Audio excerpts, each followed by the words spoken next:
Bonjour, my name is Denis Villeneuve,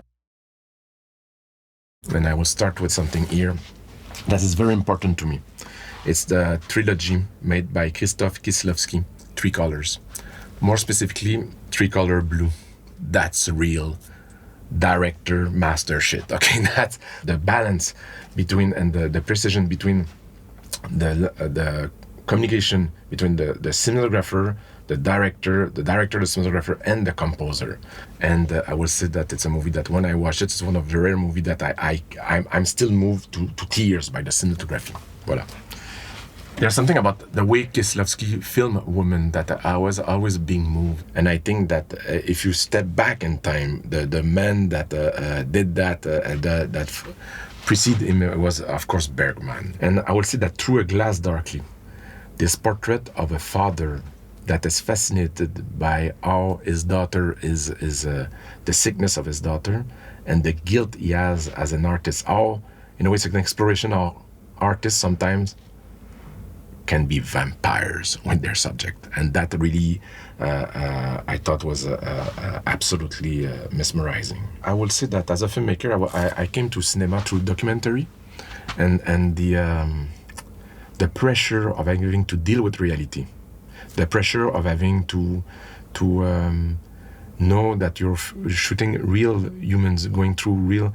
It's something that I thought was a bit difficult to deal with, and I prefer fiction, frankly. Maybe I'm a coward, I don't know. But Through a Glass Darkly.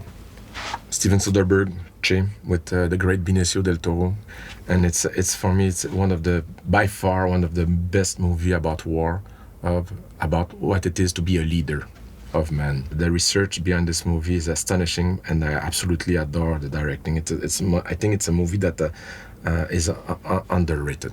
Honestly, it's a movie. It's a masterful work from Soderbergh. My favorite movie from Soderbergh.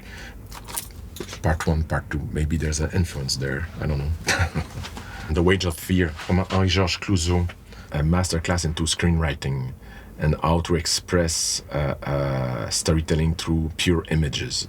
It's really one of my favorite films from Henri-Georges Clouzot. I will recommend a film that is not here, and something that people don't do. I don't know if I'm allowed to do that. You have to see the Mystery of Picasso from Henri-Georges Clouzot. It's a documentary about Picasso, about the making of a kind of making of a painting of Picasso, and it's a suspense. It's one of the best documentary about creativity ever made. You can cut that out if you want. No, it's a good recommendation to have. I was going to say, I think it's on the Criterion Channel. Yeah, it is. It is actually. It is on the Criterion Channel.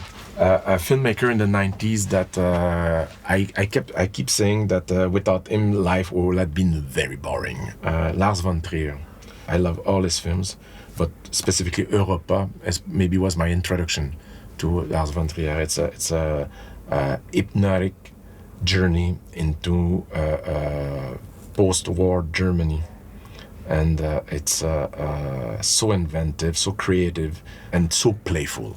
There's something about how Lars von Trier plays with the code of cinema, how he reinvents the code of cinema. It's one he has a tremendous sense of humor, and is a very, very clever filmmaker. One of my favorites. Satyricon, Fellini.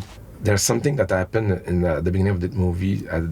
This movie, there's a specific scene that triggers a lot of horror.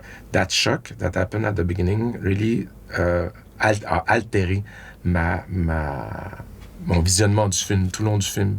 Cette idée que au début d'un film, on peut changer la perspective et diriger le spectateur et altérer sa perception dès le départ pour faire en sorte que les scènes qui vont suivre vont être subir la réverbération de cette émotion-là. C'est quelque chose qui est une grande leçon pour moi. Et c'est un film qui est extrême. On fait plus des films comme ça aujourd'hui. Et on a tous l'air des schtroumpfs à comparer à Fellini.